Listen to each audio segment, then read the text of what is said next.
everyone. I'm Chris, LDI Logistics. I just started last Friday. First time on the road. I've been in the oil field almost 18 years. Drove trucks here and there, but truck driving wasn't really my job. It was when I started, but after about 4 years, I got out of driving a straight truck and started doing other things. But after 18 years, the company I was with decided I made too much money. I was the highest paid, one of the highest paid employees, so they gave me the boot. But I had this planned out. I only had about a month left before I quit anyways, and so yeah, I started doing this. Was gonna go to the pickup route, and was leaning towards the Dodge, but at the time, you know, Dodge had all the issues with the CP4s. I had a couple friends that were dealing with that. So yeah, I kind of steered clear of that. Thought about the Ford, getting an F450, going that route, and then I kind of changed my mind and decided to go the single axle route. So I ended up finding a 2000 Freightliner FLD 112. It's got a Cummins M11, the ISM 330 turned up to 400. It had $1.2 million on the truck and just over 400,000 on the end frame on the motor. Really good truck. Had some minor details that I had to take care of. The dash bezel that holds all the gauge clusters and everything in. It was all old plastic, broke, cracked, so I had a water pump, or not a water pump, my water temp gauge didn't work, so I went to change it out, and yeah, pieces of the inner dash started falling apart, so started trying to look for parts to fix it. Kind of find out they're kind of expensive. So I found a salvage yard in San Antonio that had a lot of FLD 120s, and everything's interchangeable between 112 and a 120. So I changed out the whole dash. Let's see, what else did I do? Changed out the whole dash, or the dash bezel on, you know, the inside parts of the dash. Did some other things. Did a complete service on it myself at the house. New oil, new filters, everything like that.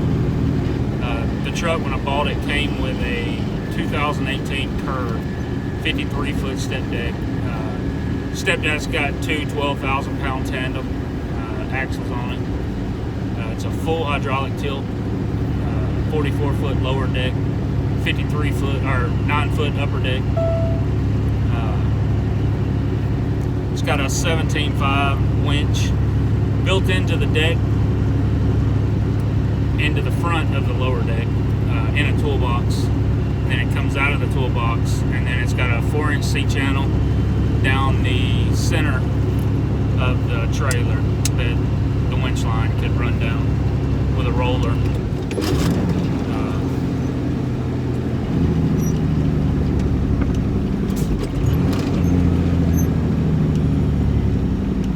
Light turned red on me real quick.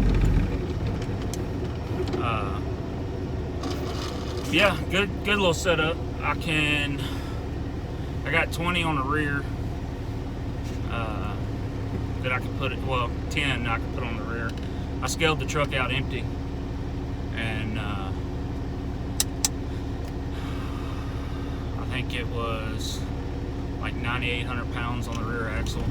So I got it just shy over 10,000 that I could put on. The deck, and then pretty much load everything out back. Right now I got 2,000 pounds on the deck, and I got a forklift. It's one of those little three-wheeled stand-up forklifts. It's supposed to be under 10,000 pounds. The plan was to put that on the deck and then fill the rest of the deck up. Yeah, it ended up being 13,000 pounds. So they had to go on the bottom. Well, when they did that, all the weight sits on that very back rear wheel, and it broke through the deck, broke 2 deck boards. So I had to hook the winch up to it. This is after I left the shipper. I had to hook the winch up to it, pull it out, and then ended up putting it at the very front of the trailer, which is nice having a single axle, because you don't have to worry about weight placement as much. Ended up having to put it at the front and put the wheel in that C channel with a 2x4 in it, and so that's where it's been riding. I ended up getting loaded up. I live down about an hour west of San Antonio. I ended up getting loaded up in Laredo. I had a pretty good little load of Sea-Doos going from Laredo. It was a 1-pig, 3-drop. I had a drop in Amsterdam, New York, one in Speculator, New York, and then one in Ticonderoga, New York. But come to find out, and I'll learn as I go, but the area's pretty dead when it comes to freight. So I ended up having to go down 280 miles to Comac, New York, which is on Long Island. Ended up picking this forklift up. Forklift's going to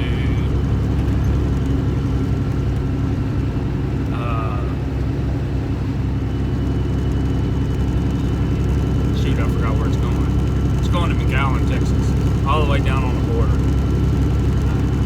I had some other loads lined up. I had a load in Cloud Sport that paid really well, picking up a backhoe. Cat 300 backhoe. So I left Comac, drove over there to get it, and it didn't run, and all the hydraulics were down. They had said 2 other people with regular Hotshot flatbeds had tried getting it, and they couldn't get it. I was pretty sure I could get it, but we didn't know all the hydraulics were down, and it wouldn't start. And of course, it was for the state game and fish, so they couldn't help, they couldn't do anything. I ended up taking a battery out of the trailer for the winch, just to see if the tractor would start. It wouldn't start, so I ended up losing that load. So I had to deadhead down to Pittsburgh. Ended up picking up a CNC machine, 2,000 pounds. I set it up on the top deck. And then I was supposed to go to Virginia and pick up, North Carolina, and pick up a military truck that was going to West Virginia. Another great paying load that would account for some of the deadhead. But yeah, with the forklift at the front, also the forklift's dead now, so I can't move it, can't get it off, can't raise the tilt deck with 13,000 pounds sitting right on top of the hydraulics. So that load fell through, but ended up picking up a load in Bern, Indiana, then dropped down to a little over 100 miles down to Evansville, and picked up a excavator bucket. And now, the one in Bern, it was a hay baler. going to Benton, Missouri. So picked up the one in Evansville. Now I'm headed down to Benton, Missouri. I should be there in about an hour. I'll drop that one, and I'm gonna start heading back south. I'm gonna ease my way back south because I don't want to do a reset. I did a reset on Tuesday, so if I do another reset, I think that I believe that'll kind of mess my logs up a little bit because of the 8-day, doing a reset in the middle, or like trying to do 2 resets in the middle. So I'm gonna ease my way back down to Texas and try to find something first thing Monday morning. Once I drop this baler, I'll have probably 30 foot, 25, 30 foot open on the deck. Still have about 10,000 I can put on it, but yeah, it's been eventful. It's been fun. It's been a long trip. First trip with this truck. I was a little worried, but it's been a good truck. No issue. Well, I take that back. I had one minor issue. My belt started squealing as soon as I got into TicToc, went to do the reset. As soon as I stopped, belt started squealing. So I got out, checked everything. Didn't really see anything, so I had a can of belt conditioner in the truck. So I sprayed some belt conditioner on it. It stopped. Went to take off again that morning and started squealing again. So I stopped, pulled over, went to look at it again, and the bracket that holds the alternator was loose. Like you could push up and down on the alternator real easy. So I got to looking, and had a bolt that had backed out. The alternator fell down and loosened the belt up. So put the bolt back in, tightened it back up. Everything's been good. Truck drives real good, smooth for the most part. Being a semi. Well, I call it a 3/4 semi, but it's been nice, and it's nice that like I said, I don't really have to worry about load placement. I got basically 10,000 I can put over the rear axle, and 14, just over 14,000 I can put over the axles. So that's like that forklift. I was a little worried because it was 13, and like I said, I put it right at the front of the trailer. So I hit the scales, and shoot, I still had, I think I was 16 on the rear axle, so I still had 4,000 more pounds I could put up there. And then I scaled after I put that 2,000 pound CNC machine on the deck, and still had 3 more thousand. No, 2,500. They said the CNC machine was supposed to be 2,000, but I guess it was only 15. It only increased the weight on the scale ticket 1,500 pounds. But yeah, that's about it. I'll throw some pictures and a few videos, like a few videos of the drive through New York. Really, really gorgeous, gorgeous area up there in the Adirondacks, or however you say it. But I was a little worried about driving through New York. Went through Queens, the Bronx, all that area. But turns out New York wasn't as bad as I thought it was. Of course, I think I hit it at the right time. So traffic wasn't too bad. I hit a little traffic as I went over Throng Bridge. In a quarter mile, turn left onto the I-57 South ramp to Cairo. The Throng Bridge, but South, then keep left. Other than that, it's been pretty nice. Like I said, right now I got that 2,000 pound CNC machine, 13,000 pound forklift, all that, the CNC machine on the top deck, that 13,000 pound Turn forklift. left onto the I-57 South ramp. Sorry, the 13,000 pound forklift right at the front of the bottom deck, and then I got a 3,000 pound excavator bucket and a 6,000 pound hay baler sitting on the back of the trailer. That's fixing to get dropped off, but thought I'd just come on here. Like I said, I'm not good on camera or anything, but don't really see much single axle semis on YouTube, so I figured I would get one started. Oh, turn that on. Either that or I have to ride the clutch the whole time. You don't have to really press on the clutch, you just Continue on I-57 South for 63 miles. barely press on the clutch and it deactivates the Jake brakes. But anyway, like I said, I thought I'd get on here,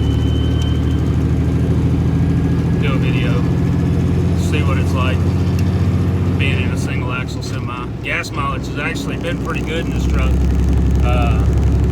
I checked just a minute ago. I'm sitting, I think, a little over 24,000 pounds right now. So I wanted to see. I know what my gas mileage is empty. I filled up before I left the house, and then I filled up right before I got into Laredo, and I averaged, I think it was 8.2 miles a gallon. And then I did one, that load I took from Laredo to up to New York. It was 12,000 pounds, but it was like basically like having a container on the back.